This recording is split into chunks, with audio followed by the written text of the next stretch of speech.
Bom, começou. Boa tarde, quase boa noite a todos e todas.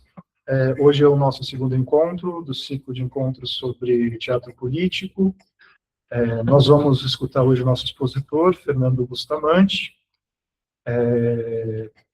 Gostaria de, antes de passar a palavra para ele, ler o nosso texto de justificativa dos motivos, né, da organização deste evento, e aí já passo a palavra direto para ele. Uma coisa que eu não havia esquecido, aí eu lembrei agora aqui que eu tinha esquecido de comentar, quem tiver problemas ou alguma dificuldade técnica para se expressar, para falar na hora das perguntas, se quiser também enviar questões pelo chat, quando nós abrirmos para perguntas, nós podemos ler, mas eu acho que seria muito mais dinâmico se vocês puderem falar, porque nós estamos aqui com uma tela e a gente vai poder ver vocês, a gente vai poder interagir com vocês.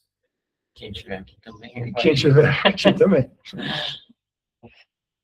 E, então, eu só vou ler então o texto introdutório, apresento o Fernando e a gente começa.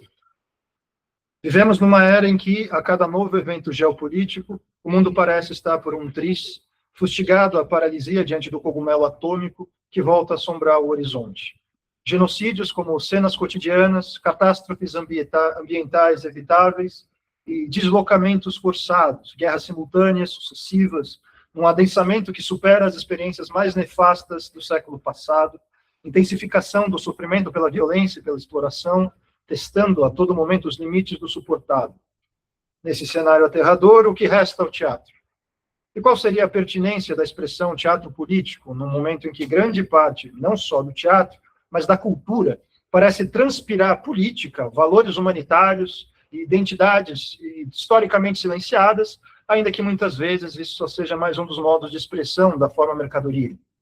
Na concepção desse ciclo, partimos do pressuposto de que seria necessário tematizar e refletir sobre essa expressão, teatro político, não no intuito de rotular a arte, sim, de indagar qual pode ser a função social do teatro em meio à crise ou à aporia histórica. Como refletir sobre a inscrição política do teatro para além do teatro como refúgio dos gritos de desesperos ornamentais, nichos de pesquisa e experimentação ensimesmados ou entretenimento anestésico. E sem ceder nem ao alarmismo do fim do mundo, nem ao dogmatismo de velhas ilusões.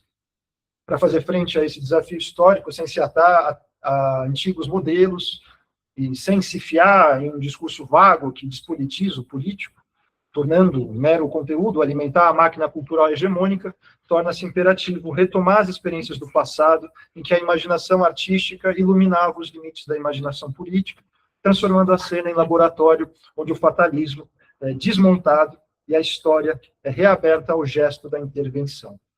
Acreditamos que as conferências reunidas neste ciclo ajudam a organizar esse mapa de experiências passadas para nos prepararmos para os combates futuros. Hoje nós vamos escutar o Fernando Bustamante. O título da exposição dele é Teatro Épico nos Estados Unidos, a montagem do caso de Clyde Griffiths de Piscator pelo grupo Group Theatre. O Fernando Bustamante é doutor em estudos linguísticos e literários em inglês pela FEFELESH USP. Sua pesquisa se concentra no teatro político e operário do século XX, com ênfase nas relações entre forma estética e processo histórico. Então, sem mais delongas, eu passo a palavra para o Fernando. Obrigado, Gustavo. Queria começar agradecendo o convite do Felipe e do Gustavo. Acho que esse evento é muito interessante, a programação está muito, muito boa. Quem ainda não viu a programação completa, eu recomendo, assim, acho que é muito importante a gente debater esse tema, né? Para que serve o teatro hoje, assim, e pensar nas experiências do passado e do futuro, né? E ontem a gente abriu, né, com a palestra excelente, né, do professor Alexandre, e que serve muito para uma contextualização um pouco, né, do que eu vou falar, assim. Acho que quem não viu também recomendo bastante, né, tá gravado e vale a pena ser vista, né, porque ele falou sobre a peça Hopla, né, Estamos Vivos, né, ele está traduzindo a peça, vai publicar, né, que é uma peça muito importante do Ernest Toller, né, e que foi encenada pelo Piscator, que é o o diretor aqui, né, o diretor e dramaturgo a quem eu vou me referir. E aí ele falou bastante sobre essa questão, né, desse teatro, né, de uma peça que falava de um contexto histórico, aquele contexto da República de Weimar, né, com a ascensão do nazismo, com uma luta muito intensa, né, entre revolução e contra-revolução, um movimento operário em ebulição, né, que foi o contexto onde nasceu o teatro épico, né, isso que a gente chama de teatro épico, assim. E aí, na verdade, o que eu queria partir desse ponto, né, para colocar a seguinte questão, né, o que acontece com essa forma estética, né, essa forma teatral, quando o contexto histórico que a gerou é radicalmente diferente, né?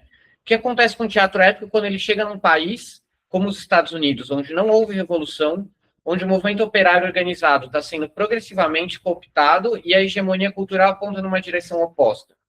Então, essa pergunta orienta um pouco a exposição que eu vou fazer aqui, que é essa trajetória do teatro épico nos Estados Unidos.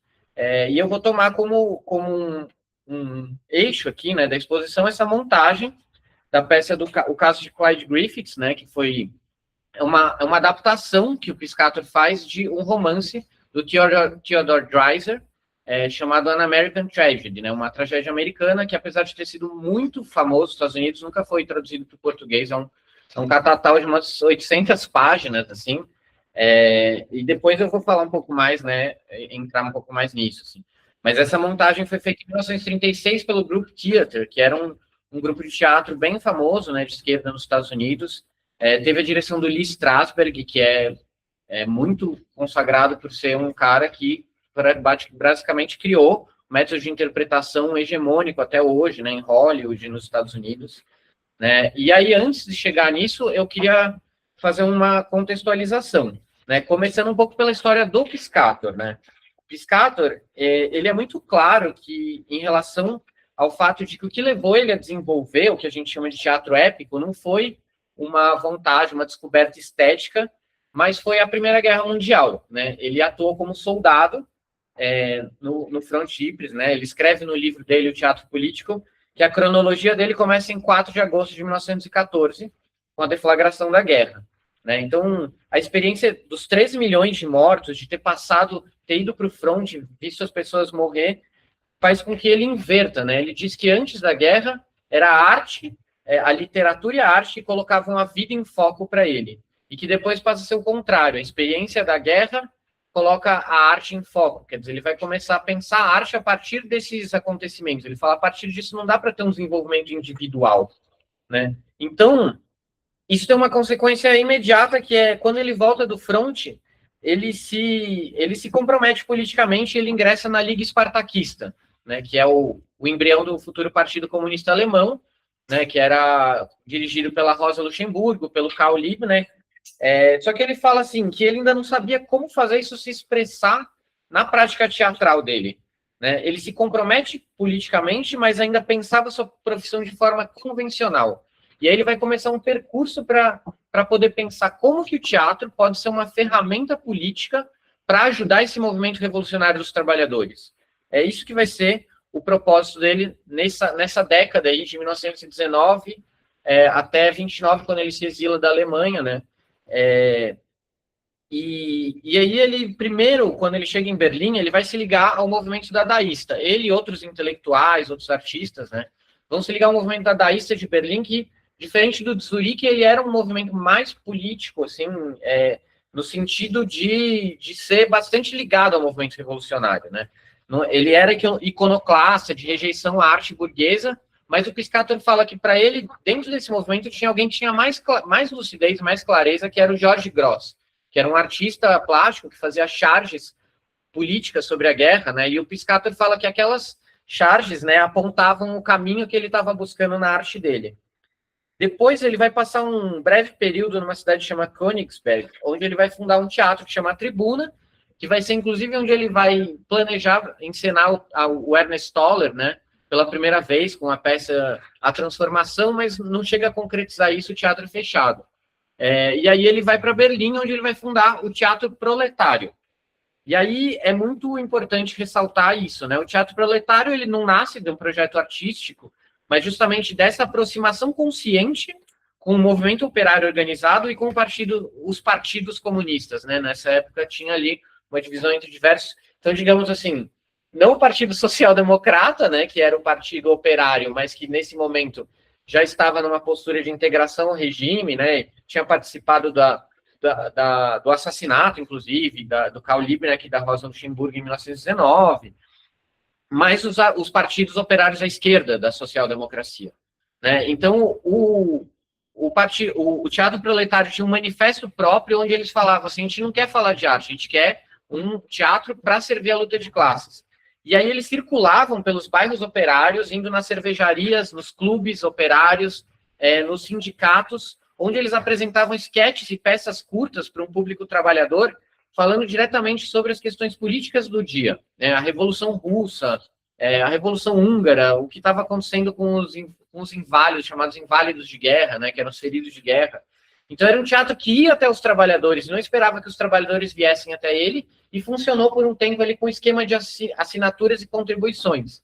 Né? Então, a gente pode dizer que ali nasce o teatro épico alemão, né? Que é justamente um teatro que vai colocar em cena elementos narrativos, as questões políticas, históricas, e não rompendo totalmente com aquela estrutura dramática que era consagrada. Né? Essa aproximação com o movimento operário vai se aprofundar ao longo dos anos 20, né? Piscator vai trabalhar muito em parceria com o Félix Gasbarra, fazendo peças sob encomenda do Partido Comunista. Ele faz uma peça, por exemplo, sobre os operários de Haymarket, em Chicago, que foram enforcados, né, por conta da luta pela diminuição da jornada de trabalho. E ele faz isso no momento em que na Alemanha se está lutando pela redução da jornada de trabalho. Ou a peça mais importante desse período, que é o Trotz alledem, né, Apesar de Tudo, que é uma montagem de caráter documental e histórico que reconstitui a trajetória do movimento revolucionário alemão entre 1914 e 1919 e acaba justamente no momento de assassinato da Rosa Luxemburgo e Karl Liebknecht. Né? A gente pode dizer que esse aí também foi uma inauguração do que se costuma chamar de teatro documental, né, que ele colocava... E aí ele começa a usar esses recursos, né, que vão ficar famosos, né, como a projeção de slides, a projeção de sequências de filme, né, para justamente poder incorporar os elementos narrativos, os elementos históricos e os elementos da luta de classes no palco. Né. Então, em 1925, eles fazem essa montagem no Congresso do Partido, e aí é importante ressaltar que o Piscator estava sempre procurando essas associações de operários, né? Quando ele funda o Teatro Proletário, ele faz uma assembleia em que ele chama representantes de todos os partidos, representantes dos sindicatos, até representantes de um clube de caminhada dos operários estava presente, né? Aí, pegando um pouco, né? Só para recapitular, assim, ontem o Alexandre falou isso, né? Da questão do naturalismo como um antecedente muito importante, né? O naturalismo, o teatro naturalista alemão, né? Ele deu o exemplo lá dos Tecelões, que é a peça mais emblemática, né, do Hauptmann, que fala sobre a rebelião dos Tecelões da Silésia em 1848.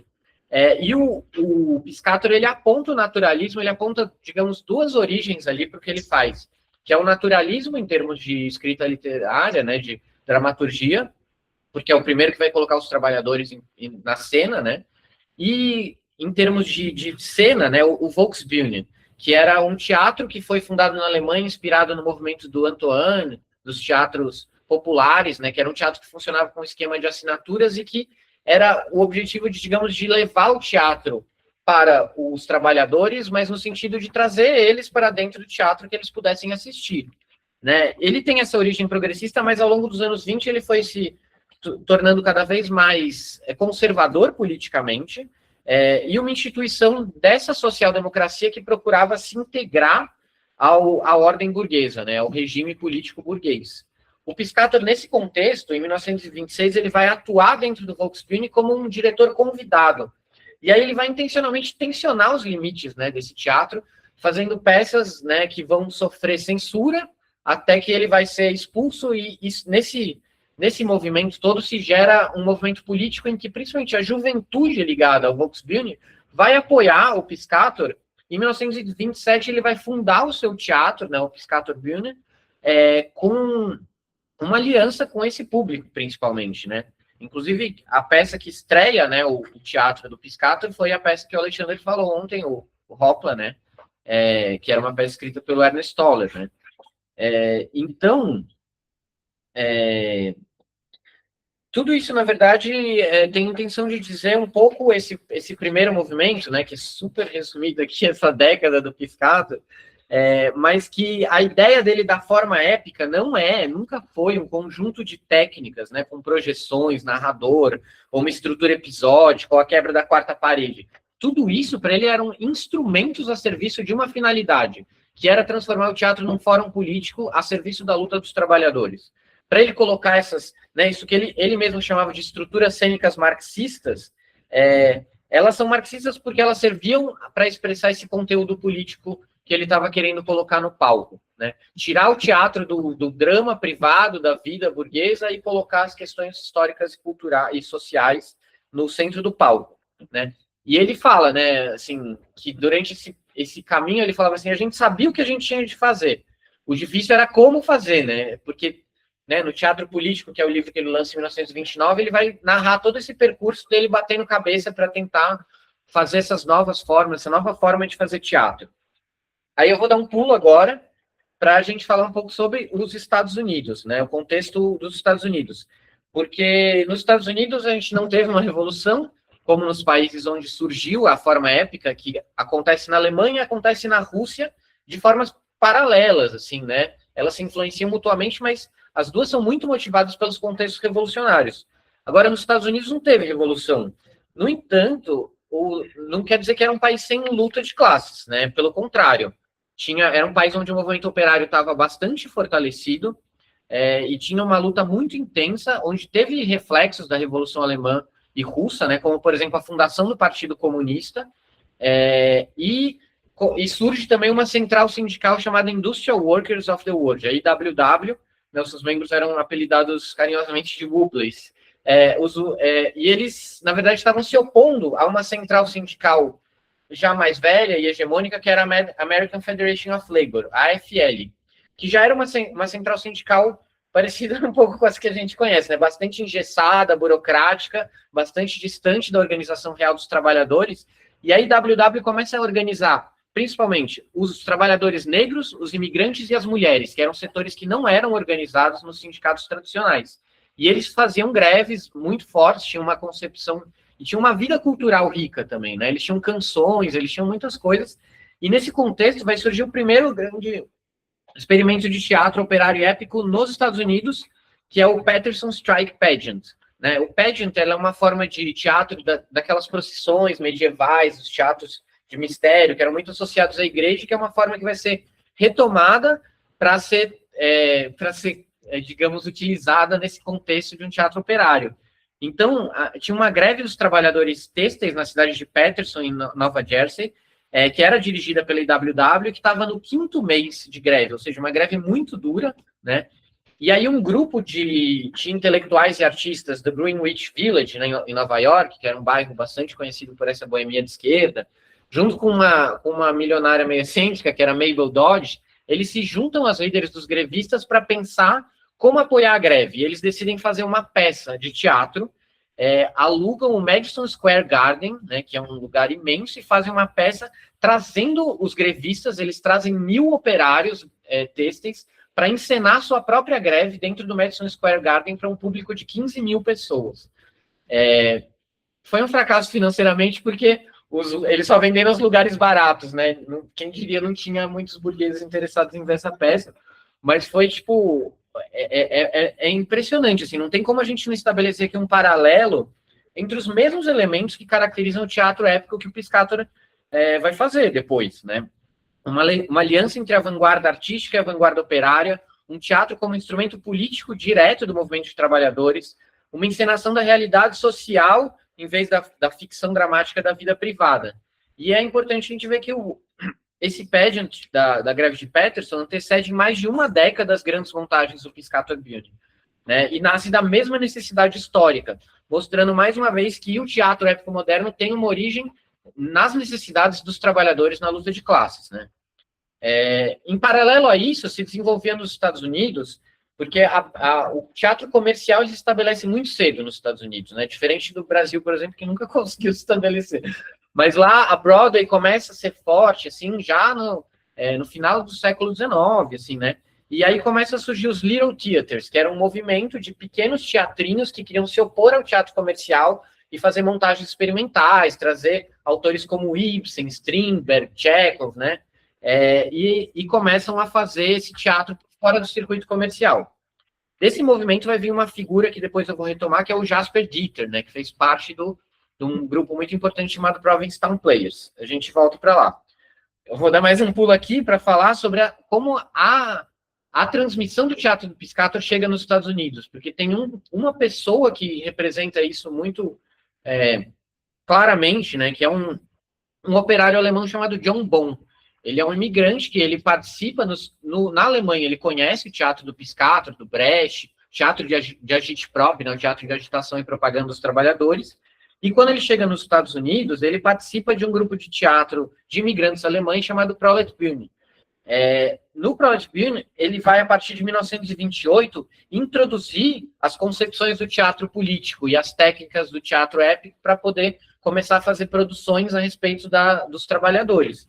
Então, ele transforma um grupo que era de recreação cultural dos trabalhadores alemães imigrantes num grupo de agite próprio. E eles apresentam as peças em alemão para os trabalhadores alemães, né? Tinha muito isso, assim, das comunidades de trabalhadores imigrantes, né? Tinha outro, por exemplo, o Artef, que era o grupo que fazia teatro em Yiddish para os trabalhadores judeus e tal. Mas o Proletbühne não vai ser um caso isolado, né? Porque ele vai inspirar um outro grupo, né? E que eles vão juntos começar a se juntar e começar a fazer um movimento de teatro operário nos Estados Unidos. Então, entre 1932 e 34, chegam a ter mais de 400 grupos de teatro operário nos Estados Unidos.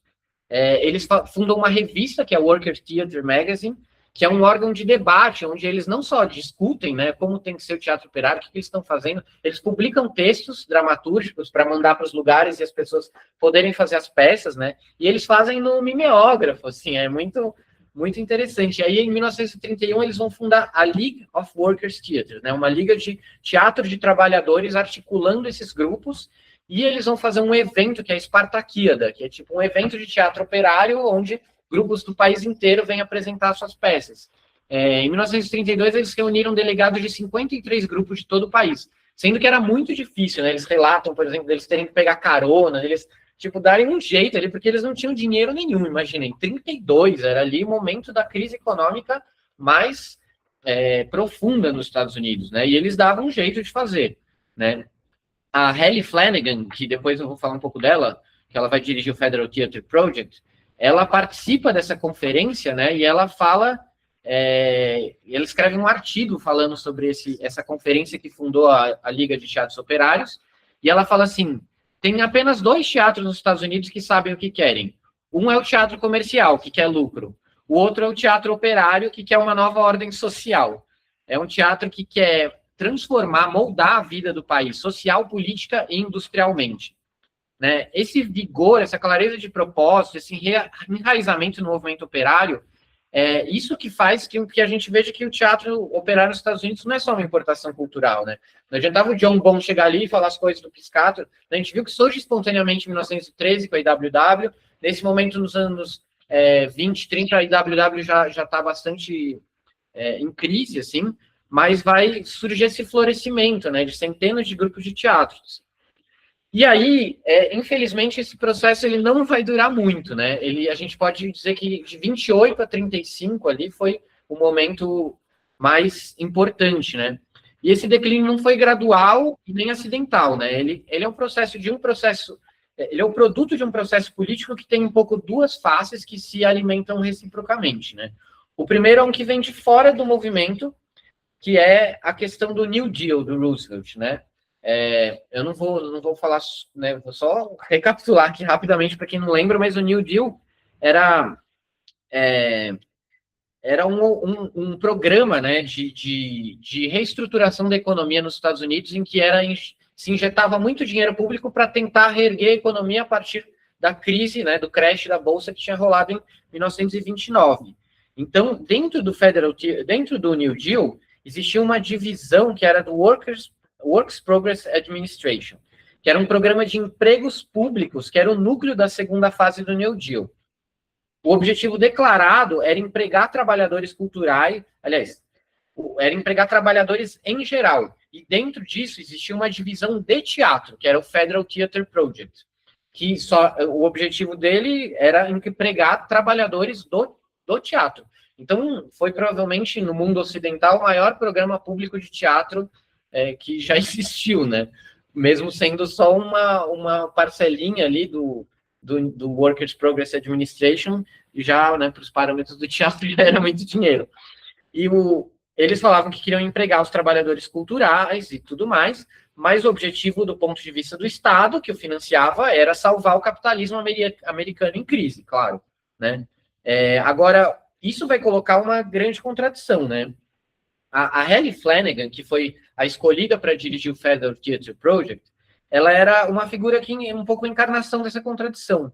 Em 1926 e 27, ela tinha viajado pela Europa e pela Rússia com uma bolsa Guggenheim, né, assistindo o melhor do teatro operário internacional, o trabalho do Piscator, do Meyerhold, dos Blusas Azuis, que era o principal grupo de agitação e propaganda na União Soviética. Em 1931, ela participa dessa conferência de fundação da Liga dos Teatros Operários dos Estados Unidos, que eu falei, e que, inclusive, isso vai ser usado depois contra ela pela House of Un-American Activities Committee, que foi tipo uma CPI lá, vou falar em termos toscos, do Congresso americano para perseguir os comunistas, e que vai ser o que vai fechar o Federal Theatre Project em 39, falando que era um programa comunista e conseguindo, tipo, acabar com o Federal Theatre Project. Quando a Hallie Flanagan entra, né, para dirigir o Federal Theatre Project, ela vai trazer muito do que ela viu na Europa para cá, né? Ela chama os principais expoentes do movimento de teatro operário para participar, e ela vai fazer uma divisão no Federal Theatre Project que chama Living Newspapers, né, teatros vivos, jornais vivos, ou em russo Живая Gazeta, né, que eram jornais vivos, que eram a primeira forma de agitação e propaganda que surgiu na Revolução Russa, quando eles iam levar os jornais para o campo, para a população que era analfabeta, e eles iam ler as notícias, e eles passaram a começar a interpretar essas notícias e fazer teatro de agitação e propaganda. Essa forma vai inspirar os Living Newspapers dentro do programa do governo Roosevelt, né, para vocês verem a contradição que é isso, né? E o que acontece? Ela vai chamar... ela não estava com isso, né? Com isso o teatro operário não estava se expandindo. Pelo contrário, estava absorvendo o teatro operário dentro dessa estrutura do governo. Então, esses grupos tinham construído antes essa estrutura independente, com a revista, com a liga, né, com as Espartaquíadas. Tudo isso vai se dissolver dentro da estrutura do Federal Theatre Project, né? E aí, quando vai acabar o Federal Theatre Project, essa estrutura sumiu e o movimento do teatro operário acabou, né? Foi mais ou menos isso que vai acontecer, assim. O Workers' Laboratory Theatre, que foi esse principal grupo de agitação e propaganda, que tinham as trupes de choque, que iam nas fábricas e nos bairros operários fazendo peça, ele vai virar o Theatre of Action dentro do programa do Federal Theatre Project. Aí, é claro, eles não vão mais nas fábricas, eles vão fazer as peças dentro dos moldes do programa. A Hallie Flanagan, ela fez uma promessa que era de um teatro livre, adulto e sem censura, mas essa promessa durou pouco, né? Porque o primeiro Living Newspaper, que foi feito em 1935, chamava Etiópia, e era uma peça sobre a invasão da Etiópia pelas tropas do Mussolini. Só que o que acontece é que o governo dos Estados Unidos tinha uma política de neutralidade nesse momento. Eles não tinham entrado na guerra e eles não queriam ficar mal com os fascistas. Então, eles proibiram essa peça, e aí o Elmer Rice, né, que tinha sido chamado para dirigir essa divisão, ele pede demissão, né? O Elmer Rice, inclusive, era um cara que, assim, ele tinha escrito uma peça expressionista, A Máquina de Somar, em 1923, que era totalmente anticapitalista, era um cara, né, importante, assim, e aqui a Hallie Flanagan convence ele a entrar, e quando rola essa censura, ele sai fora, fala, isso aqui não dá, né? E não vai ser a primeira, vai ser a primeira, mas não vai ser a última vez que isso acontece, né? Tem uma peça, por exemplo, The Cradle Will Rock, inclusive tem um filme interessante, né, chama O Poder Vai Dançar, que conta a história dessa peça, que era um musical do Mark Blitzen que falava sobre uma greve na indústria do aço, né? Os trabalhadores das siderúrgicas. E aí vai ser censurada também, porque Roosevelt não queria uma peça falando mal dos industriais que eram apoiadores do seu governo, né? Então, essa peça aí depois o Orson Welles vai romper e vai fundar o Mercury Theatre por conta dessa peça e tudo mais. Mas, enfim, para mostrar esse processo de cooptação, né? Tem um outro processo que é a parte que vem do movimento comunista, do Partido Comunista, né? O John Bonn era do Partido Comunista, esse movimento de teatro de grupo, de teatro operário era em grande medida, né, ligado ao Partido Comunista, e o Partido Comunista vai adotar, a partir de 1935, né, no 7º Congresso da Internacional Comunista, uma política chamada Frente Popular, que a ideia era assim, a gente precisa se aliar aos setores democráticos da burguesia para poder enfrentar o fascismo.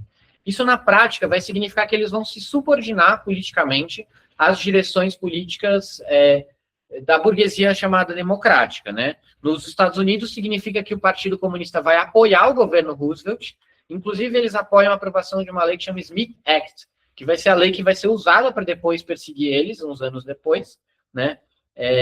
E eles, no campo cultural, isso vai significar uma diluição, né? Eles diluem, por exemplo, os John Reed Clubs, que eram clubes de artistas ligados ou próximos do Partido Comunista, e partem para uma arte que tem uma ideia menos de classe e mais antifascista ou democrática em geral, né? Um humanismo democrático. E isso vai diluir muito o que era o conteúdo daquele teatro que era de classe contra classe, que era visto como uma ferramenta da classe trabalhadora na luta de classes, né? Então isso vai diluir um pouco esse movimento do teatro operário, né? Pensando que em 35 é um marco para isso com essa frente popular. Lembrando que a peça do Piscato vai ser encenada em 36. E aí, nesse contexto, tem essas duas trajetórias, né? A do John Bonn, que eu falei, que foi quem trouxe as coisas, né, do Piscato, que é um representante muito importante desse teatro operário, que a peça dele, inclusive, tinha uma Olimpíada Internacional de Teatro Operário que aconteceu em Moscou, inclusive o Piscato estava lá no seu exílio, participando da Associação Internacional de Teatros de Trabalhadores, e uma peça do Prolet Bune foi para lá e venceu o prêmio, que era uma peça que falava sobre o caso de Scottsboro, que foram jovens negros que foram acusados, obviamente, né, numa farsa judicial de estuprar 2 meninas brancas e foram enforcados. E teve uma grande mobilização, né, contra a condenação desses jovens, né. O John Bonn vai sumir do radar. A partir de 1940, ninguém sabe o que aconteceu com ele, some. Ninguém sabe mesmo. Assim, sumiu enfim, durante esse período ele ficou atuando ali dentro do Federal Theatre Project, depois que acabou, ele some também. Aí eu queria falar um pouco sobre o Jasper Dieter, né? Que o Jasper Dieter ele vai começar no Provincetown Players, que é um desses Little Theaters, e que vai ser muito importante, que vai ser o grupo que vai lançar o Eugene O'Neill, né? A dramaturgia do Eugene O'Neill. Em 1922, eles começam ali fazendo as pecinhas em Provincetown, depois eles vêm para Nova York, e em 1922 eles vão emplacar um sucesso, que é uma peça do Eugene O'Neill chamada The Hairy Ape, né? O Macaco Peludo. Vai fazer um sucesso e vai para Broadway. E aí, nesse momento, o Jasper Dieter, que era um dos membros do grupo, ele falou assim, está indo para um lado muito comercial isso aí, eu não quero. E ele rompe, porque ele acha que eles estão indo justamente para o lado que eles criticavam, que era de se tornar um teatro comercial. Aí ele participa da fundação da Workers' Drama League, em 1926, que era um dos... o John Bonn, em 28, ele coloca lá as coisas no Prolet Bune. 2 anos antes, em 1926, já tinha esse grupo aqui, o Workers' Drama League, que foi um grupo que pensava um teatro com temas operários, que era para ser um instrumento dos trabalhadores, mas ele durou pouco, se dissolveu. Depois teve um outro grupo, que era o New Playwrights Theatre, que tinha dramaturgos radicais como John dos Passos, Michael Gold, John Howard Lawson, e que tinha o financiamento de um banqueiro excêntrico chamado Otto Kahn, que chamou o Jasper Dieter para dirigir as peças deles. O Dieter falou que iria se ele tivesse total controle, autonomia, e aí eles disseram que não, ele, beleza, falou, então não quero. Mas em 1923, ou seja, logo depois que ele sai do Provincetown, ele vai fundar o Hedgerow Theatre, num lugarzinho chamado Rose Valley, na Pensilvânia, que era um vilarejo de artesãos, assim. Então, era um lugar bem pequenininho, assim, e ele vai fazer um teatro lá, e vai fincar ali o pé, né? E é muito interessante, né? Eu, recentemente, assim, quando eu estava preparando essa fala, eu finalmente consegui um livro que fala sobre esse teatro, que eu nunca tinha conseguido, e vai mostrar, né, como que funcionava o teatro. E era um teatro, foi o primeiro teatro de repertório nos Estados Unidos, né? Os membros do teatro, eles não recebiam salário, eles moravam numa propriedade rural ali, onde eles cozinhavam, pintavam cenários, recebiam público, cuidavam de jardins, criavam cabras, né? E eles tinham abrigo e alimentação, mas não tinha salário para ninguém porque não tinha grana, né? Então era tipo uma comunidade ali, né? E a distinção entre artista e trabalhador técnico não existia, né? O Dieter achava que a Broadway era uma fábrica onde a escalação era determinada muito mais pelo tipo físico do que por qualquer interpretação, e o Hedgerow era uma resposta a isso. Eles faziam um teatro de repertório, então eram sempre os mesmos atores que ele fazia questão de colocar em papéis meio estranhos para eles, para forçar o ator a fazer uma coisa diferente do que ele estava acostumado, né? Então, só para vocês terem uma ideia, entre 1923 e 37, eles fizeram 125 produções, muitas delas estreias, né, de peças americanas ou mundiais. Em 1956, eles tinham 199 peças em seu repertório ativo. Quer dizer, eles faziam um rodízio, né, iam apresentando as peças. Quando as peças não atraíam grandes públicos, mas o Dieter acreditava nelas e no processo de ensaio que as havia criado, elas ficavam em cartaz. Ele escreveu para o George Bernard Shaw falando assim, que às vezes, quando as peças eram certas e verdadeiras, era preciso enfiar pela goela abaixo da plateia. Que, ou seja, era bem o oposto do que se fazia na Broadway, que era justamente tentar atrair grandes públicos. Eles faziam uma peça que era um fracasso, não. Mas essa peça vai ficar aqui porque as pessoas precisam ver, e vai continuar fazendo até as pessoas verem.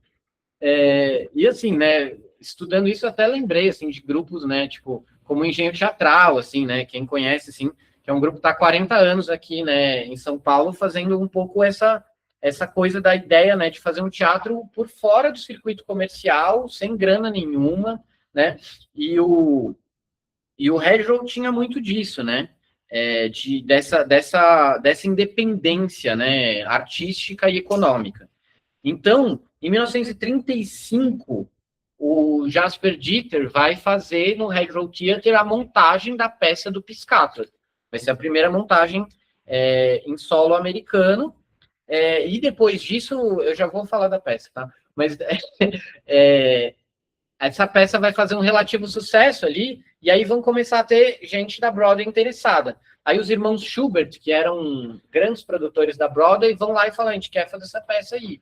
E aí, tipo, o Dieter até tira um sarro, né, falando numa carta, assim, que era um cabo de guerra, que do lado tinha vários irmãos Schubert, né, que eram uma família, né, e do outro lado vários grupos de teatro de esquerda disputando para ver quem que ia fazer a peça, e ele tirava um sarro, né, ele falava assim, sobre o teatro dele, né, graças a Deus a gente nunca dependeu de nenhum mainliner, né, que era como era conhecido o pessoal rico ali da região, para manter o nosso teatro vivo, nossa receita sempre veio do chão, né. Agora, o Dieter, ele, em 1931, ele já tinha feito a peça da Hallie Flanagan, né, lembra da Hallie Flanagan, que dirigiu o Federal Theatre Project? Depois que ela voltou lá daquela viagem pela Europa, ela fez uma peça chamada Can You Hear Their Voices? Né? Vocês conseguem ouvir as vozes deles, que é sobre a seca nos Estados Unidos, e era uma peça que tinha muito, né, de piscatoriana, era uma peça de teatro meio documental, que tinha uma figura que fazia um papel de narrador, e o Jasper Dieter já tinha feito essa peça lá no Hedgerow Theatre, né? Então, eu vou ter que cortar umas coisas aqui, que não é tempo, mas deixa eu pensar para onde que eu vou. Não, vamos falar primeiro da peça, né? O que é a peça, gente? Né? O Theodore Dreiser, ele se tornou um autor bastante famoso com esse An American Tragedy, né? Que é um romance, um catatal de 800 páginas e que vai ser um romance bem nos moldes naturalistas realistas, assim, né? Que ele fala de um jovem, o Clyde Griffiths, né? E é baseado num caso real, né? Era uma notícia de um cara que matou a namorada dele, e aí ele pega essa notícia e vai escrever esse romance, E aí, assim, o jovem Clyde Griffiths, ele cresceu numa família de pastores que era muito pobre, era muito devoto e dedicado, e ele vai adquirindo um ranço daquilo. Ele começa, quando ele era jovem, a sonhar em enriquecer, em ter mulheres, né? No livro tem muito a questão sexual tem um papel muito forte, assim, dele querer enriquecer, mas um dos motivos para ele querer enriquecer é poder seduzir as mulheres, né? E aí tem as primeiras relações dele com mulheres vão se dando muito em torno de trocas econômicas, etc. Assim. E aí essa peça esse livro vai ser transformado em peça primeiro em 1926, numa montagem na Broadway, e que vai ser um grande sucesso, né? E que depois, em 1931 vai ser feito um filme em Hollywood, e tem a peça do Piscator, né? O Dreiser, depois, ele vai escrever um artigo de jornal, assim. Quando ele lê, né, ele encarrega a tradutora das obras dele para o alemão, que é a Lena Goldschmidt, de arrumar alguém para fazer a peça. Ela vai atrás do Piscator, aí eles têm uns certos ali, uns desentendimentos, né, porque o Piscator quer fazer as coisas do jeito dele, o Dreiser não quer muito, aí eles chegam num acordo, assim. Mas, no final das contas, o Dreiser ainda estava um pougo incomodado, né? Porque o que o Piscator faz? Ele vai fazer daquilo uma peça épica. E o propósito dele é fazer com que aquilo não seja um drama individual, né? Qual que era o drama individual? O Clyde Griffiths, que ele queria enriquecer. Ele vai começar a trabalhar na fábrica de colarinhos do seu tio, ele tem um tio rico, ele trabalha num hotel, ele trabalha em várias coisas até ele chegar na fábrica do tio. E aí o tio, ele começa lá trabalhando numa posição ruim, aí o tio resolve, porque é sobrinho dele, promover ele e colocar ele lá como supervisor de uma seção. Aí, como supervisor de uma seção, ele começa a namorar com uma das operárias que trabalha lá, a Roberta. E aí ele começa a namorar a Roberta, só que aí depois ele começa a frequentar o círculo lá da família do tio, e aí ele começa a flertar com uma ricaça lá, uma filha de uma família super rica, que é a Sondra. E aí ele começa a ter um dilema, que é o seguinte: eu preciso me livrar da minha namorada pobre para poder ficar com a namorada rica, né? E a namorada pobre engravida. E aí ele fala, putz, e agora? O que eu vou fazer? Ele tem uma ideia genial, que é matar ela. E aí eles combinam um passeio no campo, eles vão lá num lago, e aí ele joga ela do barco, afoga ela e volta para casa feliz da vida, achando que vai dar tudo certo. Quem diria, descobrem, né, o crime dele, aí ele é preso e depois ele vai ser executado, né? Spoiler. Ele morre no final, pena de morte. E a versão de 1926, a versão do cinema, e depois vai ter uma outra versão do cinema que ficou bem famosa, que é Um Lugar ao Sol, que ganhou 6 Oscars, né?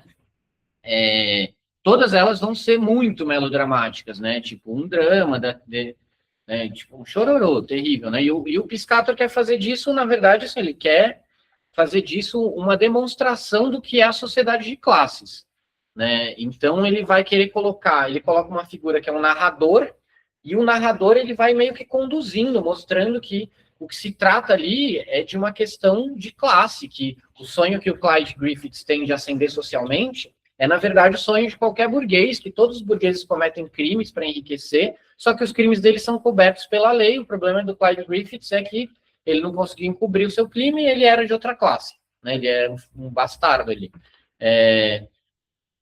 E não só o Piscator vai fazer isso, mas o Sergei Eisenstein escreve um roteiro para Paramount, né? Sabe, o diretor de cinema soviético bastante famoso, ele escreve um roteiro para Paramount sobre esse livro, e aí tem um diálogo dele bem interessante, assim, com o produtor da Paramount, né? Quando ele já tinha escrito o roteiro, né? O cara chamava B.P. Schulberg. E aí o Schulberg pergunta para o Eisenstein, assim, da forma como o seu roteiro aborda, Clyde Griffiths é culpado ou inocente? E aí o Eisenstein fala, inocente. E o cara responde, então o seu roteiro é uma terrível ameaça à sociedade. fotografia de que, né, nunca foi filmado, quem diria.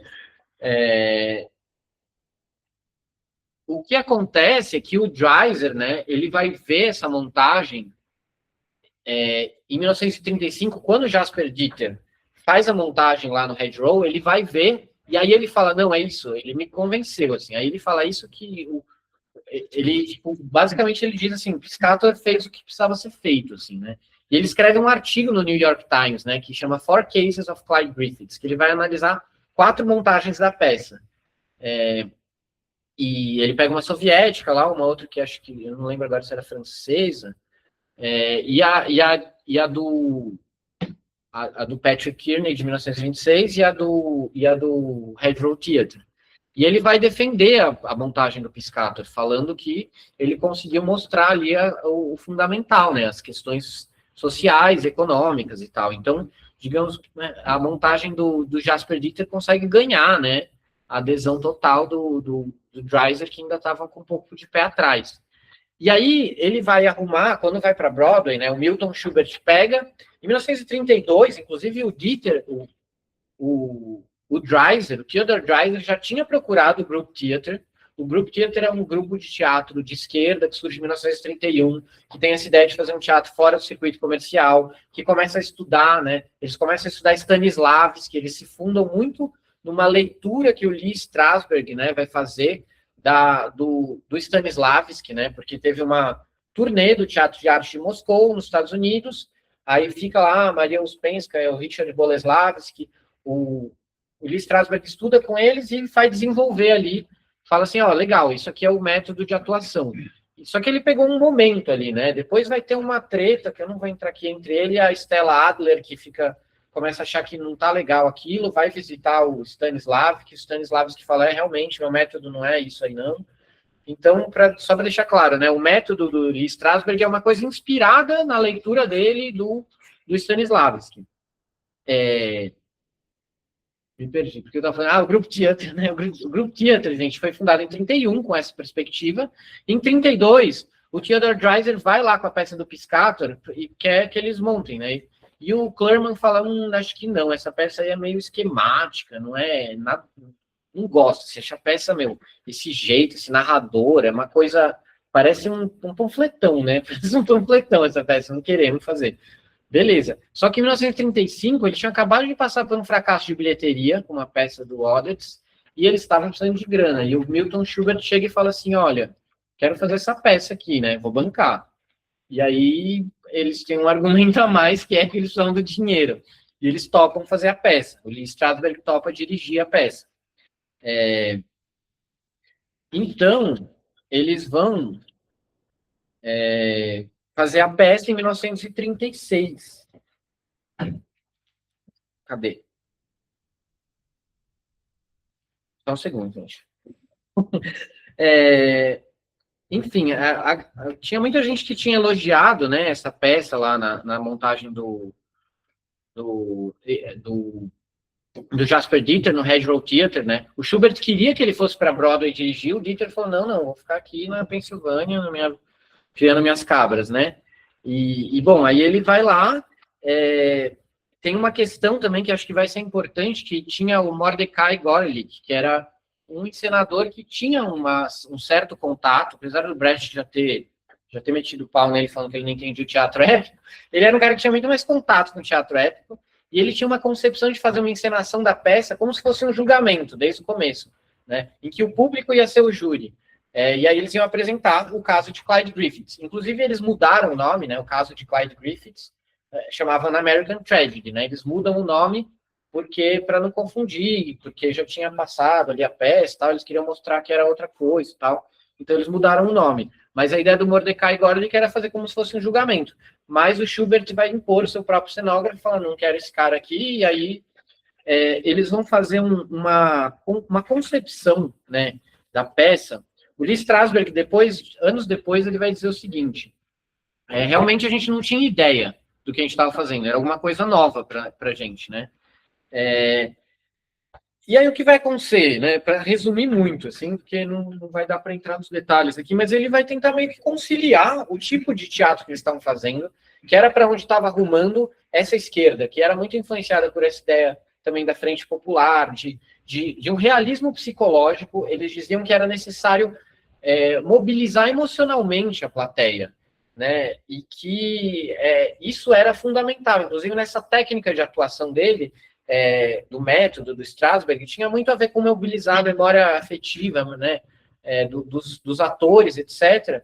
E ele vai tentar colar isso com uma peça que, na verdade, está querendo mostrar as causas sociais, econômicas e políticas, né, daquele crime do Clyde Griffiths, assim. Então ele fala, por exemplo, que ele queria que o narrador fosse afável em vez de propagandístico, né? Na peça do Dieter, o narrador circulava entre a plateia, ele tinha muita liberdade, assim, né? Aqui ele vai tentar fazer um narrador que acho que dá um tom mais emotivo, né? Ele vai criar uma atmosfera religiosa, como uma paixão para a peça, né? Como se fosse a paixão de Clyde, né? E que, inclusive, quando ele vai tá na cadeira elétrica lá, aparece uma auréola, assim, tem toda uma iluminação. O Piscator pensava a iluminação como um negócio narrativo, né? Ele dividia o palco em dois, tinha a seção dos ricos, a seção dos pobres, e a iluminação fazia um jogo, tipo, um elemento narrativo mesmo, né? Não, e aqui a iluminação vai ter esse propósito de criar essa atmosfera, essa coisa meio mística, né? E tudo mais, assim. Então, eles vão tentando misturar essas coisas, assim, e a peça vai ser um grande fracasso, né? Ela vai ter 19 apresentações, vai ter um ou outro crítico que elogia, mas o resultado fundamental foi assim: a imprensa comercial dizia que a peça tinha ido longe demais no comunismo, que era intelectualmente desprezível, que não tinha vitalidade, que era um esquema, que era, alguém usa, né, tem uma expressão, a drama with a pointer, né, quer dizer, uma peça com tipo, um indicador, um marcador, assim, né, e a imprensa de esquerda vai dizer que faltava apelo emocional, que era incapaz de convencer uma audiência de massas da agenda de esquerda, ou seja, essa ideia de que era necessário uma peça emotiva, né, que comovesse, que acho que também ficou muito forte com o sucesso de Waiting for Left, né, essas coisas, assim, as peças que pegam, assim, pelo bagulho emotivo mesmo, estavam muito em voga, né. Então, o que aconteceu? Depois desse fracasso, eles ainda decidiram fazer uma carta, porque foi tanta repercussão que eles quiseram fazer uma carta que foi proposta pelo Lee Strasberg, redigida pelo Harold Clurman e assinada pela Sheryl Crawford, que eram os 3 diretores do grupo, afirmando que o grupo não se responsabilizava pelas ideias políticas de Piscator e Dreiser, que aquilo lá era, tipo, eles eram profissionais, eles estavam ali fazendo o trabalho deles, que era encenar a peça, as ideias eram do autor, não tinha nada a ver com isso, né? E o Clurman chegou a dizer que a peça ia contra a essência americana, que ela era esquemática de uma forma fria, né? Então, aqui eu acho que esse exemplo é muito interessante para ver como era diferente, né? A gente tinha ali antes aquele teatro operário e o teatro do Piscator, que era um teatro que queria usar o teatro para transmitir as ideias políticas, né? Pensar no teatro como uma ferramenta política. Aqui a gente tem atores dizendo o seguinte: não, nós somos atores, essas ideias não nos pertencem, elas pertencem ao autor da peça, a gente está só fazendo nosso trabalho, quer dizer, de visão social do trabalho. Ele escreve, e a gente atua, cada um na sua, né? Enfim, como já estou estourando meu tempo aqui, eu queria só, enfim, recapitular isso, né? A gente vê que ali tem um contexto nos Estados Unidos em que essa concepção do Piscator chega e encontra um teatro de esquerda numa determinada circunstância, em que havia morrido esse teatro operário, predominava essa ideia de um realismo psicológico, o Group Theater tenta fazer um amálgama ali, não dá certo, não é verdade que é um fracasso inevitável, porque a peça no Red Road Theater, tudo bem, não era na Broadway, né, era no Red Road Theater, mas foi um sucesso e ficou lá por anos em cartaz, né, porque eles eram um teatro de repertório, que eles ficam fazendo as peças. E, enfim, essa é a história da peça. Aí o epílogo é que 2 anos depois vai estrear nos Estados Unidos a peça do Thornton Wilder, Our Town, né, Nossa Cidade, que é uma peça que foi um imenso sucesso, né, virou peça radiofônica, ganhou Pulitzer. Hã? Está em cartaz agora. Ah, está em cartaz agora. Quem quiser ver, eu nem sabia. Vamos ver. Quem sabe? E ela é uma peça que é encenada até hoje nos high schools, né? Nas escolas de ensino médio americanas e tal, né? A nossa cidade, ela tem um narrador. Ela tem um palco sem cenário, sem parede, sem nada. Ela não tem um cenário realista, né? Ela tem uma estrutura episódica que quebra a continuidade dramática.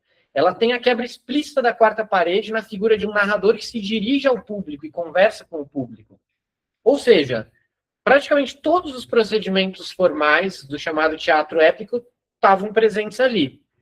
E, no entanto, o narrador do Our Town, que é chamado de stage manager, né, um administrador do palco, ali, um diretor de palco, ele não comenta a ação para expor as determinações sociais como fazia o narrador do Case of Clyde Griffiths.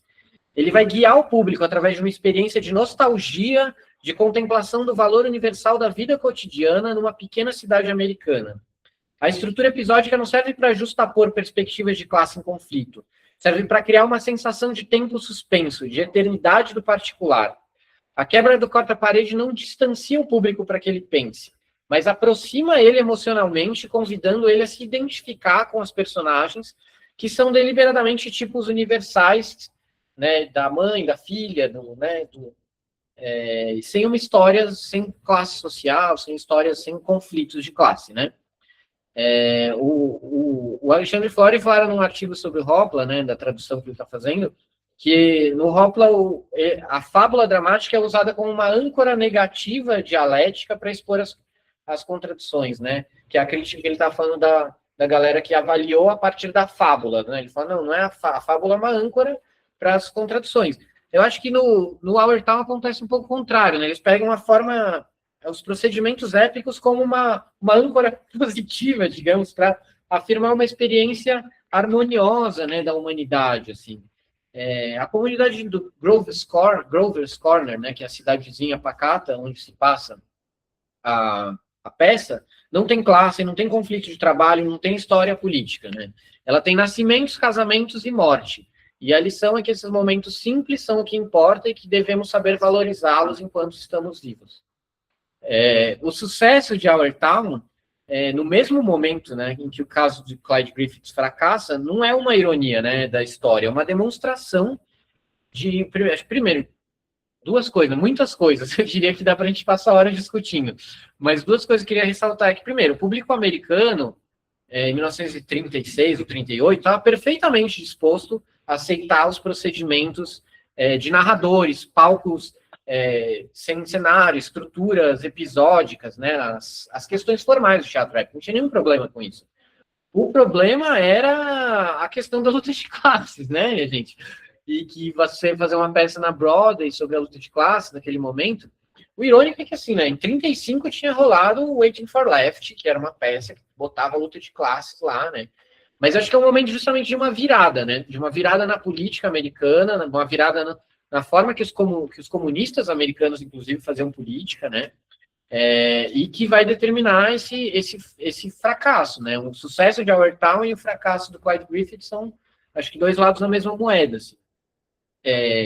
Então, só para finalizar, eu queria ler um trecho de um prefácio que o Piscator escreve em 1963, 3 anos antes de morrer, para uma nova edição do Teatro Político, que era o livro que ele escreveu em 1929, estava sendo reeditado em 63, e ele vai escrever um prefácio.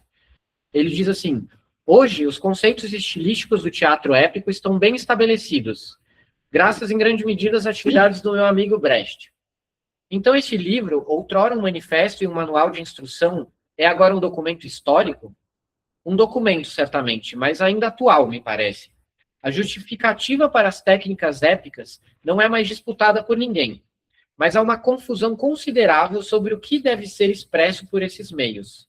O caráter funcional dessas técnicas épicas, em outras palavras, sua inseparabilidade de um conteúdo específico. O conteúdo específico, a mensagem específica determina os meios, e não vice-versa, ficou agora amplamente obscurecido. Então ainda estamos na linha de partida. A corrida ainda não começou.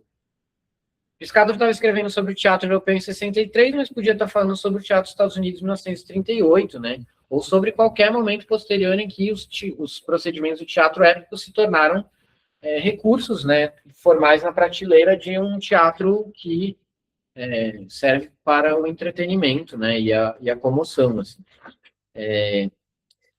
Então, é mais ou menos isso que eu queria falar para vocês, gente. Espero que não tenha sido muito corrido, que tenha feito algum sentido e tenha servido para alguma coisa. Hein? Bom, será que é bom virar a câmera aqui para não parecer que é um fantasma que está falando, né?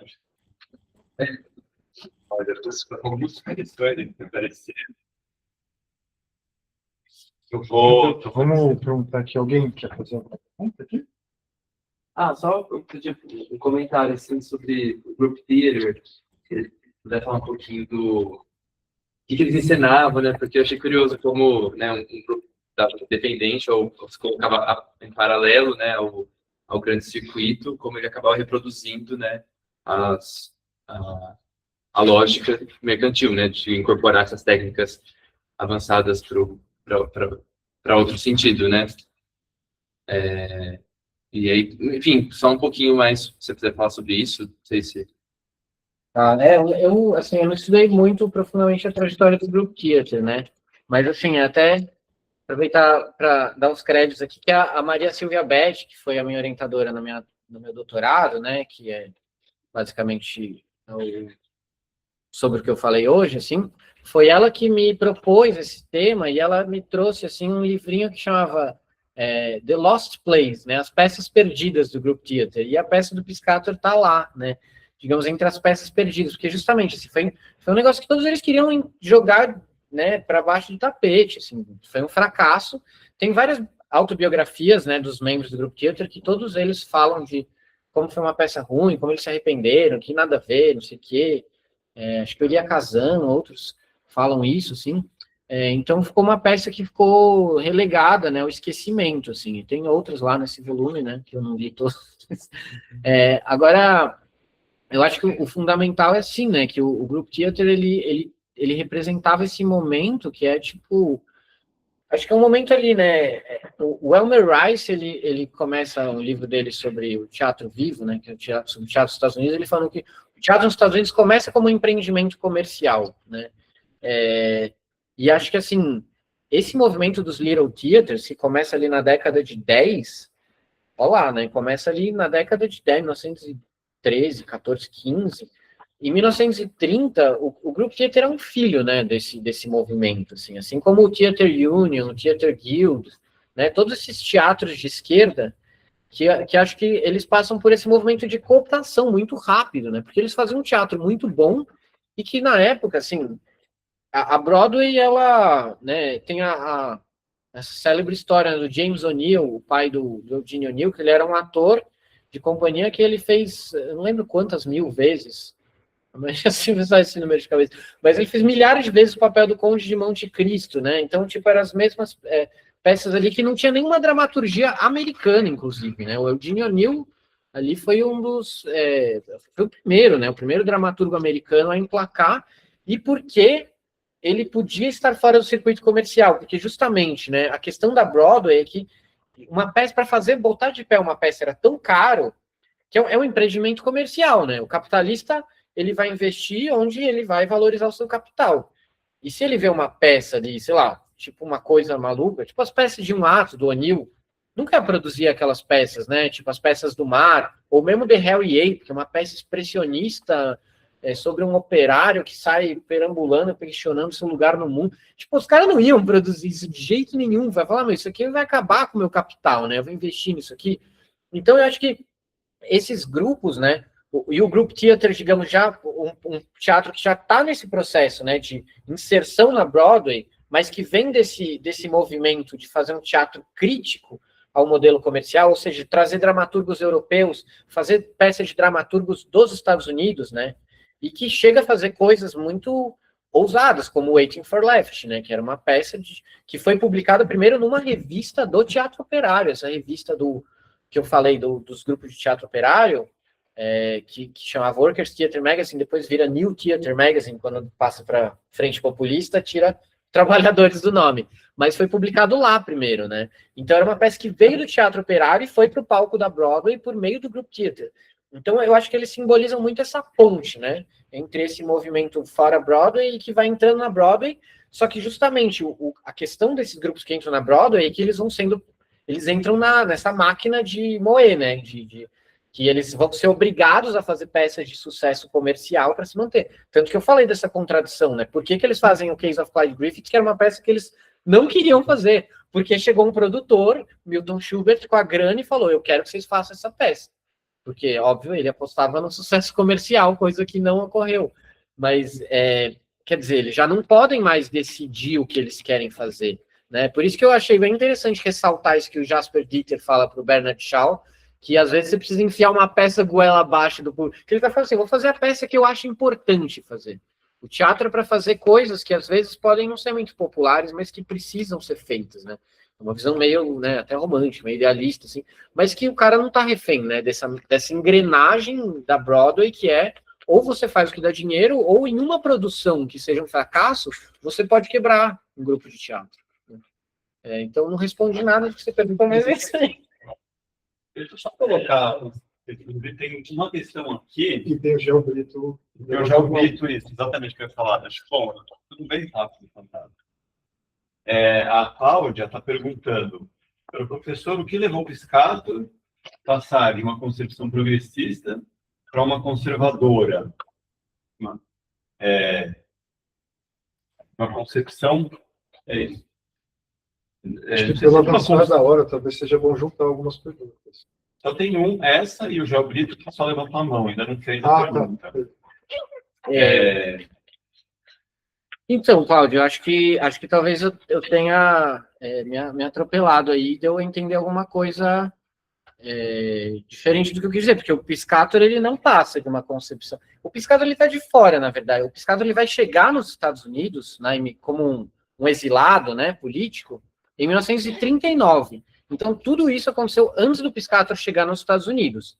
Ele escreve essa peça no final dos anos 20, ele tenta fazer na Alemanha, não consegue, tá uma bagunça lá, ascensão do nazismo, ele é preso, inclusive, aí depois ele vai no presílio, e aí a peça começa a caminhar por conta própria, porque a Lena Goldschmidt pede para ele fazer essa versão, ele faz a versão vai para os Estados Unidos, o Theodore Dreiser arruma alguém para traduzir, e o Dreiser vai levando as peças para lá, né? Então o Piscator, ele continua mantendo a sua visão política. Depois, em 39, quando ele chega nos Estados Unidos, ele vai fazer uma escola de teatro, que, digamos assim, era o jeito que ele conseguiu ficar nos Estados Unidos, inclusive, o Dramatic Workshop, que vai ser bem influente, vai formar a gente. O Marlon Brando estuda lá, ele é expulso da escola, mas ele estuda lá por mau comportamento. Judith Malina vai estudar lá. O Tennessee Williams não estuda lá, apesar do contrário do que dizem, mas ele orbita ali e participa de uma produção com o Piscator e tal. Agora, o Piscator, lá nos Estados Unidos, é óbvio que ele nunca mais vai falar de comunismo, né? Porque assim que ele fala de comunismo, ele seria exilado, né? Aí o Brecht é chamado para depor na comissão, né, de atividades anti-americanas, a mesma que a Hallie Flanagan vai picar a mula. E o Piscator faz a mesma coisa. Ele vê que está fechando o cerco ali para alguém que, com o passado dele, inclusive, diferente do Brecht, ele tinha sido membro do Partido Comunista Alemão, então ele vai embora de novo para a Alemanha em 51, né? Mas ele chega antes do Brecht e sai depois, né? Mas ele não tem uma posição conservadora, ele tenta, no trabalho dele do Dramatic Workshop, fazer encenações, digamos assim, ele tenta participar dos esforços anti-guerra, né? Ele escreve uma montagem, uma versão de Guerra e Paz, para falar em relação à Segunda Guerra Mundial e tal, mas é bem emblemático que tem um momento em 1945 que o pessoal do Red Row Theatre, o teatro do Jasper Dieter, visita o Dramatic Workshop. E a Judith Malina, num livro de memórias dela, né, que chama Notes, The Piscator Notebook, né, em inglês, em português traduziram com um nome esquisito, que eu não lembro agora, mas foi editada pela Sesc. Ela relata esse momento e ela fala, o Piscator disse assim, falando sobre o Red Row Theatre, fala, esse é um teatro que falam que é pequeno, mas na verdade é um teatro grande. Pequenos são os teatros da Broadway. Esse sim que é um teatro grande, né? Quer dizer, ele tem uma admiração pelo trabalho que Jasper Dinter faz lá, né? Eu acho que quando ela perguntou, ela estava falando da hora que você falou do Volkswagen, que ele seria progressista e depois conservador. Era isso? O Volksbühne era esse teatro que começa lá ligado à social-democracia, que vai ficando cada vez mais conservador, mais conservador. Ele é expulso do Volksbühne porque ele tenta fazer umas peças lá muito... Tá, pode ser. Tem um contexto que ela falou. Será que Cláudio, você quer... Será que Cláudio tem? Você quer esclarecer a sua pergunta? Situar o contexto dela, que eu acho que talvez tenha ficado para a gente um pouco confuso ler sua pergunta depois, Cláudia. Acho que ela agora não deve estar ouvindo. Foi isso que foi comentado. Muito obrigado. Então, acho que ela se sente contemplada. Então, vou passar a palavra para o Gel Brito. Agora o Gel Brito. Está aí, está ótimo. Boa noite. Oi, Pardal, tudo bem? Parabéns aí pela palestra. Então, eu queria fazer uma pergunta especificamente, aí eu não sei quanto você vai poder me ajudar ou não, exatamente desse ponto que você estava falando do Dramático Workshop, conectado com o John Gassner, né, que foi um dos grandes professores de dramaturgia desse período, o que é muito engraçado, que hoje você vai nos Estados Unidos, ninguém fala dele, ninguém sabe dele, assim, aquele apagamento total. Foi um cara que foi professor do Boal, foi professor de muitas pessoas, e ele era um cara de esquerda, era um cara, assim, ele tinha o marxismo dele, né, inclusive ele participando de várias movimentações dos anos 30, tem artigos deles no New Theatre, tem um artigo dele muito bom no New Theatre, que é uma crítica a um teatro de esquerda, só levantemos a mão, né, que é aquele termo até que o Boal fala no Teatro de Arena, quer dizer, que não dialetizava as questões, aparecia muito maniqueístas. E aí eu queria saber, e ao mesmo tempo ele estava nesse período 40, 50, do macartismo, hooverismo, que o psiquiatra também estava pisando em ovos, e eu queria saber se vocês têm mais informações sobre, porque a gente sabe que na Alemanha teve esse movimento todo do teatro épico, o movimento dos trabalhadores, quase pré-revolução, 17, Alemanha, mas os Estados Unidos não teve necessariamente esse momento revolucionário, mas teve esse momento, vamos chamar assim, quente, nos anos 30, e aí 35 a gente tem... né, essa virada no próprio União Soviética, realismo, socialismo, stalinismo. Eu queria ver se você tem informações sobre o John Gassner especificamente, o quanto ele analisava, fazia crítica sobre o teatro épico do ponto de vista de uma perspectiva, digamos assim, marxista, ou você acha que ele não chegava a ter um entendimento desse teatro? Porque ele foi um grande parceiro do psiquiatra, né, ele foi o braço direito do psiquiatra, praticamente, no Dramático Workshop. Então, é mais especificamente sobre o que você tem de informações sobre o Gassner e nessa relação dele com a esquerda, com o marxismo, enfim, é mais ou menos por aí. Tá, vou falar um pouco que eu sei, assim, quem com certeza pode te ajudar muito nisso é a Maria Silvia, mas o Gassner, quando o Dramatic Workshop, a gente tem que entender que é assim, né, não era bem a escola dos sonhos do Piscator, era a escola que deu para ele fazer.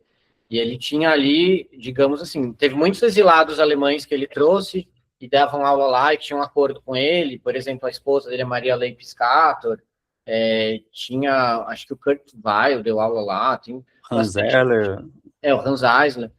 Agora, também tinha pessoas assim, por exemplo, a Stella Adler deu aula lá e que não tinha nada a ver com o que o Piscator achava. Inclusive, a Judith Malina relata no livro dela, né, que às vezes tinha brigas entre eles, assim, um quebra-pau lá entre eles, porque a Stella Adler queria fazer as coisas do jeito dela e ele queria fazer as coisas do jeito dele. Aí o John Gassner, ele participava muito assim, acho que a maior participação que ele tinha na escola era com as palestras do March of Drama, né, que ele fazia palestras sobre a história do teatro, etc. A visão que eu tenho do Gassner é que ele era um cara, assim, um cara de esquerda, mas um democrata. Não acho que ele era marxista e nem que ele tinha acordo com as visões do Piscator. E aí tem uma coisa em particular que eu vejo ele escrevendo sobre o Piscator, que é assim, um dos livros dele, eu não lembro o nome agora, mas é uma coletânea de vários autores que ele chama para escrever contribuições. E ele chama o Piscator para escrever um texto.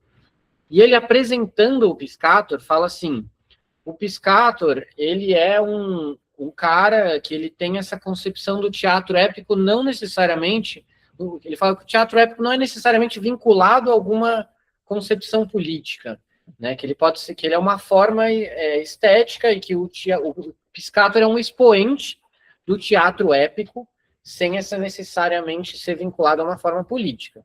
Agora, assim, se o John Gardner escreveu isso porque ele estava querendo limpar a barra do Piscator para dizer esse cara não é comunista, não precisa perseguir ele, se ele realmente achava que o Piscator pensava isso,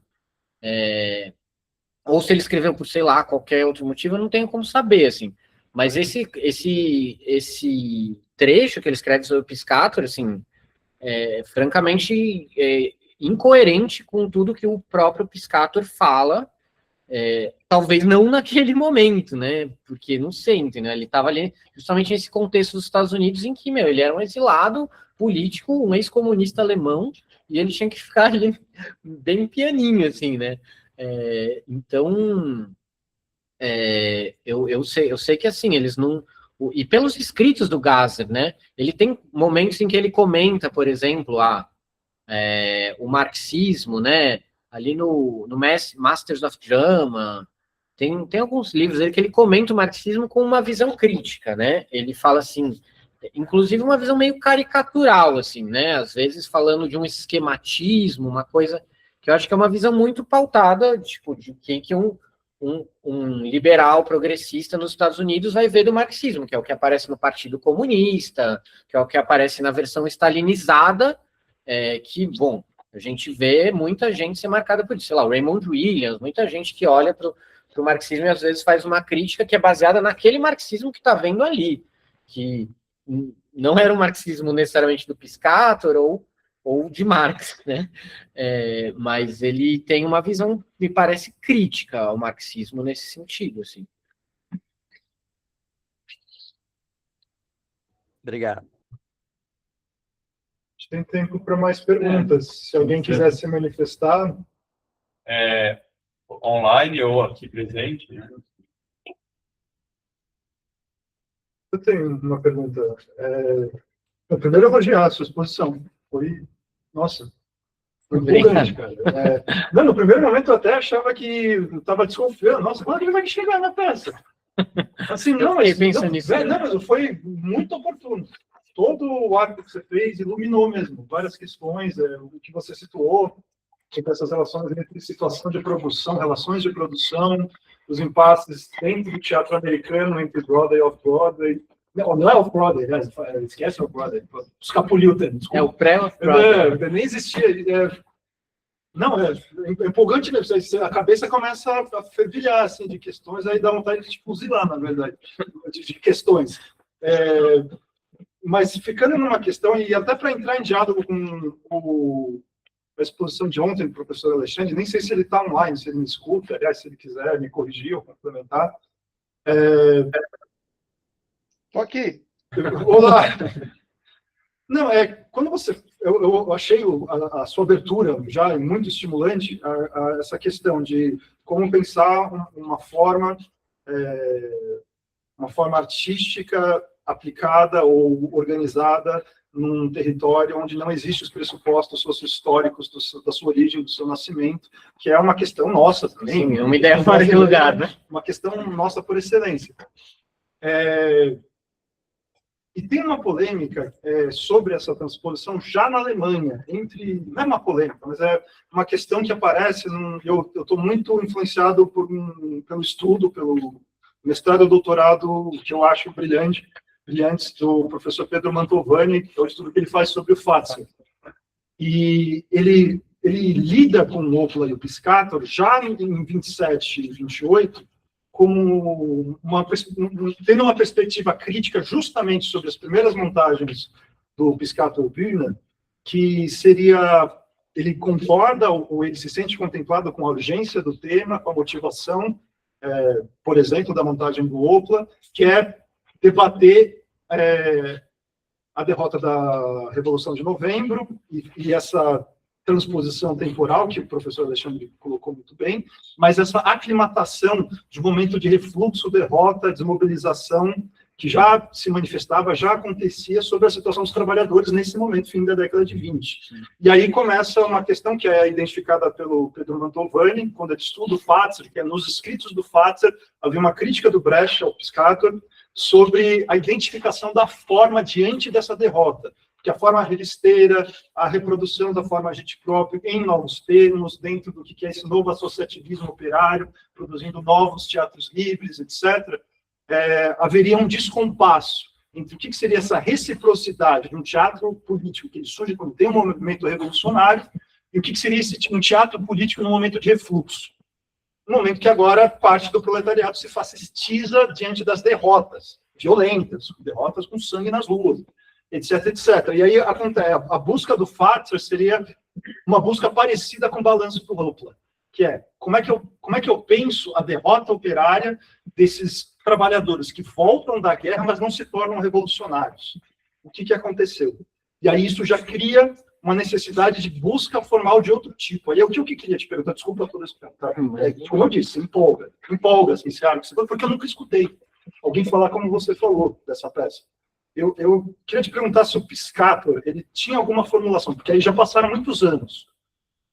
Se ele tinha uma formulação sobre, então, o que significava encenar essa questão dentro da estrutura desse teatro americano. Se ele já teria um balanço. O que seria a busca formal nessa busca junto com o Group Theater, que já é uma outra coisa. E é muito legal você situar dentro da polêmica stanislavskiana. Mas, assim, se ele já tinha, então, uma outra leitura sobre o que significava pensar um teatro que nasce do comercial, beleza, alternativo, mas não é mais teatro revolucionário. Sim. E o que significava, então, se ele já tinha, então, dado o salto que o Brecht deu, que é, ok, a gente precisa de um teatro político, época, etc, etc, só que agora eu preciso entender o que é um teatro político para uma situação não revolucionária. Eu queria saber se ele pensava alguma coisa nesses termos. Posso somar uma coisinha? Só eu acho que vai aclarar aqui, eu somar uma coisa nessa pergunta. Alguns detalhes ali, bem simples, diretos ali, me passaram despercebidos. Assim, o Piscator estava sabendo dessa montagem? Ele teve alguma relação? Eles chegaram a trocar alguma ideia? Essas coisas me passaram despercebidas e eu queria saber. Felipe, operador de câmera aqui. Então, começando por essa daqui, que é mais fácil de responder, porque é uma pergunta super interessante. Eu nunca vi o Piscator comentando nada, né, sobre isso, sobre essa montagem, assim. O que é muito interessante, assim, é um relato do livro autobiográfico da Maria Leigh Piscator, né, a esposa dele, que ela fala assim, que quando eles chegaram em 39, um cara lá foi lá buscar eles, assim, e tal, e ela não sabia, né, quem era o cara, e aí ele comenta, assim, alguma coisa, que os Estados Unidos não está indo na direção do Piscator. E aí depois, aí ela começa a conversar com o cara e descobre que o cara era o Clifford Odets, né, e, tipo, o que fica muito claro, tem umas pessoas que falaram para o Piscator, né? Falaram, nossa, você devia estar aqui alguns anos atrás, porque era quando as coisas estavam pegando fogo. Aí ele falou, bom, eu estava na Alemanha, né?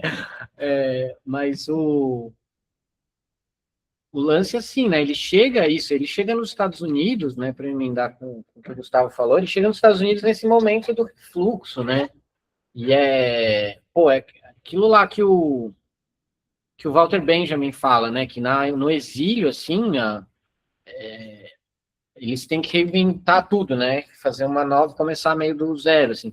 Tipo, eu acho que fica mais claro, assim, porque o Brecht, ele tem muitas coisas que ele fala explicitamente isso, né, o Piscator, não, pelo menos não do que eu tive acesso, que é muito pouco, né, na verdade, porque não, enfim, essas coisas do Piscator não chegam aqui, né, muito, assim, mas dos textos teóricos dele que eu tive acesso, ele não fala muito sobre isso, assim, ele fala muito sobre o tipo de dramaturgia que ele queria fazer, e ele fala em alguns momentos esparsos, assim, sobre as divergências dele com o Brecht, né, porque, inclusive, quando eles estavam nos Estados Unidos, né, o Piscator escreve para ele e fala, meu, vem para cá, para Nova York, para a gente trabalhar junto. O Brecht não quis, ele quis ir para Los Angeles porque ele queria fazer cinema.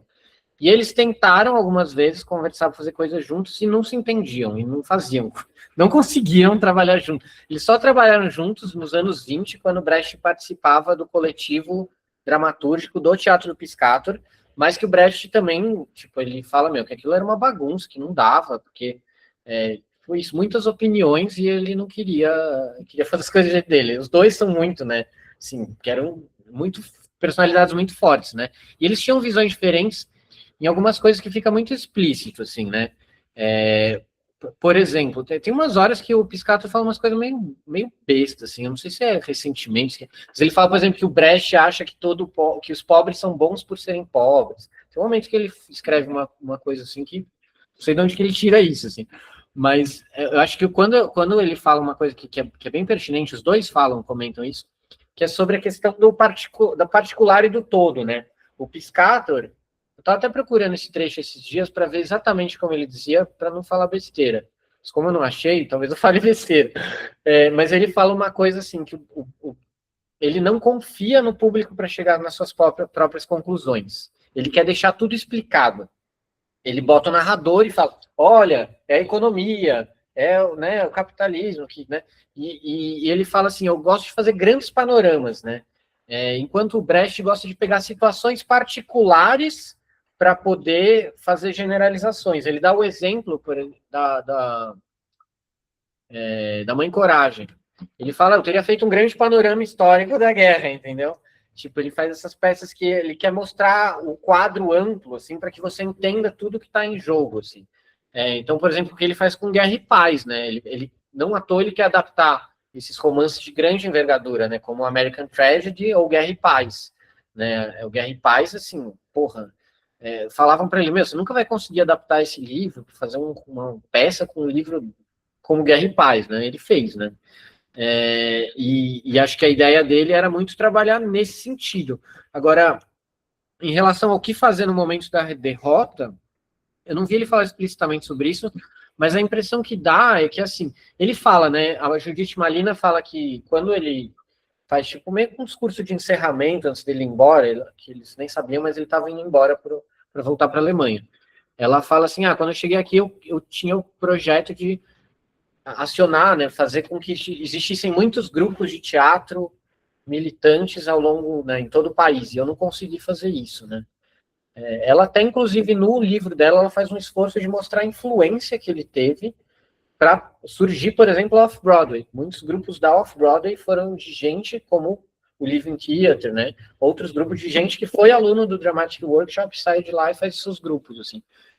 Mas ele fica um pouco frustrado, né? Como o Brecht, com a experiência nos Estados Unidos, é meio assim, não consegui fazer o que eu queria. Ele, inclusive, decide para os Estados Unidos porque ele tem uma promessa de um produtor, não lembro o nome dele agora, mas que ele vai fazer o Guerra e Paz. Ele fala, não, a gente vai fazer o Guerra e Paz. Aí ele vai lá para isso e o cara dá para trás e ele não consegue fazer o Guerra e Paz, né? E ele vai fazer depois no Dramatic Workshop e depois na Alemanha de novo. Mas eu tenho a impressão de que, por um lado, ele focou muito a ideia no antinazismo, nesse sentido, talvez ele tenha, acho que, aderido um pouco a essa posição dos comunistas, assim, de meio frente populismo no sentido de campista, né, de pensar que o principal inimigo agora é o fascismo e a gente precisa fazer um teatro que se enfrente com o fascismo. Por isso que ele queria fazer Guerra e Paz. Guerra e Paz era para ele uma peça que era para falar sobre... Na verdade, ele queria fazer o Guerra e Paz antes de começar a guerra, não deu tempo, né? Que era para ser uma peça para alertar sobre o perigo do fascismo, etc. Sei lá o quê. E aí eu acho que ele fica muito focado nisso. Assim. O que eu penso é que ele vai tentando, nas produções dele, destacar questões... Ele vai para um sentido mais abrangente de colocar as questões históricas e sociais em primeiro plano, mas eu não sei, assim, eu tenho a impressão de que talvez a posição política dele não vai para o mesmo sentido que o do Brecht, assim, né, de pensar mais no sentido revolucionário, assim, né.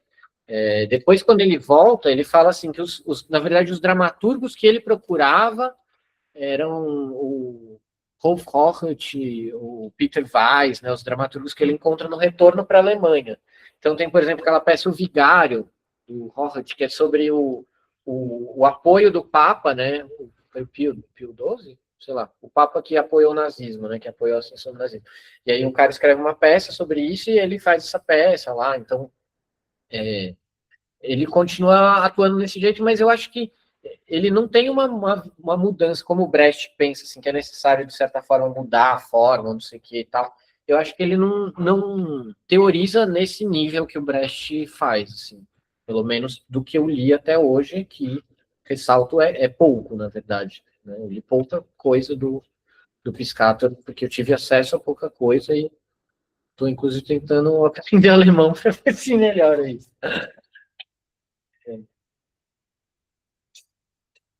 Cansamos o nosso horário, precisamos encerrar. Ficamos 6 até a sexta. Já são 6h40. Então, Na minha deselegância, eu esqueci de fazer agradecimentos. Você pode fazer isso? que ainda, bom, então acho que é isso. Tá estranho, né? Porque parecendo um coadjuvante falando. Mas, enfim, acho que vamos terminar então, e lembrando que semana que vem, deixa eu pegar os pontos. Primeira credencial é um pouco bagunçada, depois vai ajeitando. Lembrando que a semana que vem vai ter 2 encontros, mantendo os dias da semana. Deixa eu falar para a câmera, né? Você vira? Tá, então, agora já era. Aí multifunção não dá certo. Semana que vem nós temos 2 encontros.